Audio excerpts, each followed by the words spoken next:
Street Fighter 6 is the latest game in the Street Fighter series, and some things just never change. Dhalsim is always stretchy, Zangief is always ultra buff, Chun-Li is always thick, and Guile is always super strong.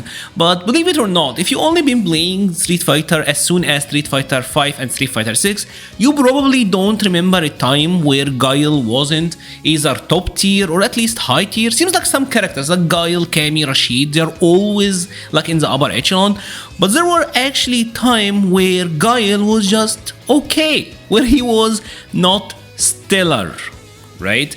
And that was during Street Fighter 4, and that might come off as a surprise to you because Street Fighter 4, well, the game was more of a lower damage game. The game had more defensive options than the regular Street Fighters, invincible backdashes, uppercuts into FADC, lower damage game overall. So how was Guile not that good? Despite back then Guile having a really good sonic boom, Guile having the ability to combo his super into ultra, which is like one of the coolest combos in the game, and he could manually put the shades on, which gave him 75% attack boost, let him use his sonic boom without charge, and see 3 seconds into the future. So today we're gonna check out how Capcom changed Guile almost on a fundamental level, and how they made him now like a really strong character ever since his debut in Street Fighter 5 up to that point. Always top tier or at least like top 10 minimum. He's always been very good. And yes, there are some obvious changes, like they gave him the Sonic Blade, but I'm more interested in the changes to the fundamental character design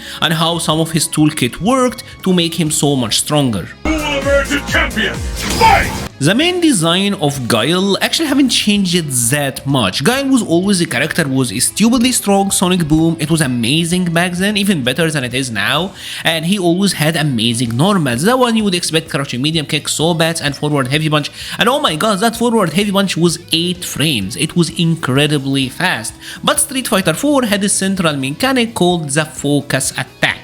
Right? And focus attack is pretty much a drive impact sort of, where it's an armored move, you get to hold it and you get to release it whenever you want. And if Guile was committed to a lot of his pokes, he was susceptible to the focus attack. Focus attack would only absorb 1 hit of armor. To break it, you either had to hit the opponent twice or go for one of the armor breaking moves. For a character like Ryu, that was his Tatsu. For Guile, his armor breaker was the flash kick. So this meant that it was hard for Guile to deal with raw focus attack, because back then flash kick required more frames to charge. It was like a 55 frame charge, I believe. That is 10 more than it is now. So it was hard for him to get the flash kick to come out. So in general, he really struggled against raw focus attacks in the neutral. Another thing about Guile that fundamentally changed, like straight up changed, is how rewarding his pokes are. Back then, Guile was a fortress, like he was a true zoner, you had to play his game, but his pokes didn't lead to that much. His crouching medium kick was -1 on hit, sobats were almost like -1 on hit, the back fist, the forward heavy punch, this one was pretty nice, but it wasn't really that rewarding. Now fast forward to Street Fighter 5 and Capcom started buffing these moves. Now the crouching medium kick, if you got the counter hit, you get a follow up. The sobats, if you got a counter hit, you get a follow up. Upside down kick was always good, he was always getting combos out of that, but it was mostly used as a throw bait sort of technique. Now come forward to Street Fighter 6 and these moves are buffed even more, because now his crouching medium kick is +4 on hit. It went from -1 to +4, so now he get regular combos into jabs. If he got the counter hit, he get mediums. If he got a punish counter, he get a heavy. So now he getting way more reward out of that poke. Same for the sobats. You randomly sobat over a crouching medium kick, now you got a punish counter, combo into medium, and you're getting a lot more damage. This is one of the areas where Guile fundamentally changed, because Capcom now made every one of his pokes pretty much lead to full combos instead of just being really good pokes, shifting kind of his playstyle into a more aggressive playstyle. And this also translates to his whiff punishing, because back then, yeah, you like whiff punish with pokes or just sweep at best and you get a knockdown. Street Fighter 5 kind of retained this design philosophy for Guile, where his sweep was a phenomenal whiff punish, but he wasn't getting like anything major out of that. It wasn't until Street Fighter 6 where now he gets the world if he happened to whiff punish because of punish counter. Crouching medium kicks lead to super, crouching medium kicks now lead to full combos. Everything now he does will lead to a punish counter state where he gets follow-up combo. So his whiff punish potential, and especially with that sweep target combo where now instead of regular sweep into knockdown, this is very easy to hit confirm and can lead to a lot of damage. That overall made him turn into a more of a well-rounded character than just a defensive character that was keeping you away.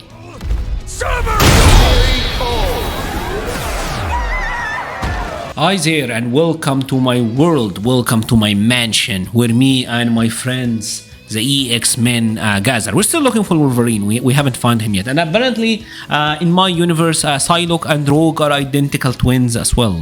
It's crazy.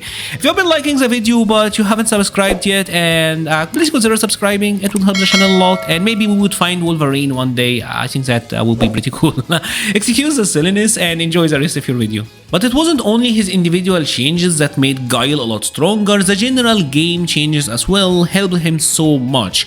During Street Fighter 4, crouching medium kick fireball was all the rage. It was absolutely tremendous, and to this day, a lot of people consider crouching medium kick fireball to be the core of Street Fighter as a fighting game.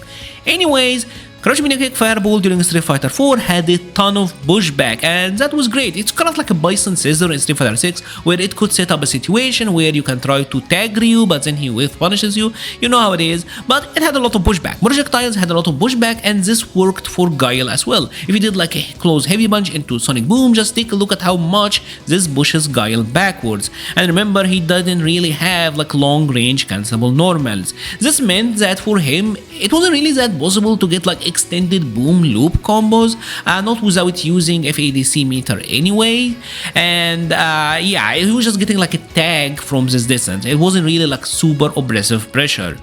During Street Fighter 5, Capcom was like, oh no, projectiles too strong, let's nerf it. And they did, and they made it so that there is much less pushback on projectiles on block. For a character like Ryu, if he did a close range cancel into Hadouken, he could end up getting punished.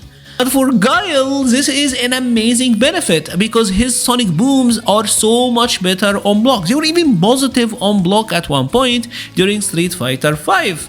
And he is left closer. So this means that Guile now get boom loop combos either with regular hits or if he did the V-trigger versions, and obviously on block he is left closer to where he could always like tag you with a back heavy punch. So his pressure game became so much stronger because of this change. But then enter Street Fighter 6, where Capcom took this to a new extreme because now they gave him long range cancelable heavies. Now that back heavy punch for some reason is special cancelable, which means that Guile now, because of the less pushback and that heavy normal being special cancelable, he can always like lock you down in the corner if he constantly going for heavy punch boom, heavy punch boom, heavy punch boom. This makes his rush down so much stronger, his corner trapping so much stronger than it used to be, and obviously there is the fact that Sonic Blade is in the game as well, making his overall offensive prowess that much scarier than it used to be. Still match point Knuckle Duke. Nice spears. Oh, caught the FADC.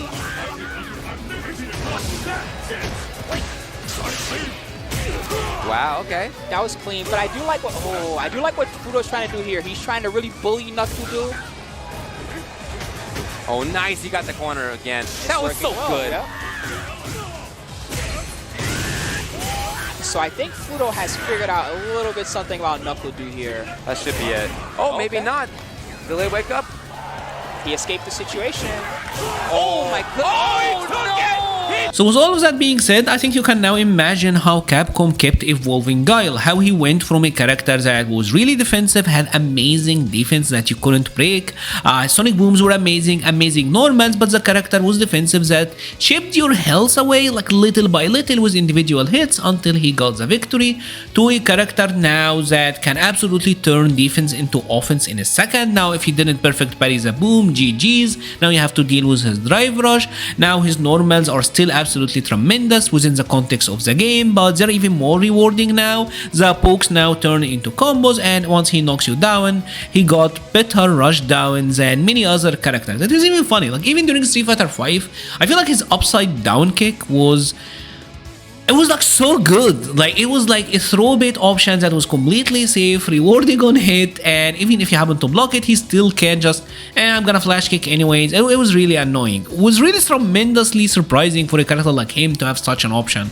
I mean, that's weird. It's kind of funny as well that in the more aggressive games, like it's obvious Capcom made him more aggressive to keep up with the games, but it's kind of funny that in the more aggressive games, a defensive character like Guile ended up being so much better than a more low damage, more defensive option, defensive game, kind of, not really, but kind of neutral based game like Street Fighter 4. Kind of weird, not gonna lie, but that is pretty much it. If you have enjoyed this video, please leave a like or a comment. If you want to see more videos like this, how characters like Ryu, like Ken, like Chun-Li, Zangief, maybe other, how maybe their design ideologies changed from game to game, I would love for you guys to let me know in the comments. I will be leaving a link to the Patreon, Discord, Twitter, and Twitch pages in the description. Thank you so much for watching, and stay safe.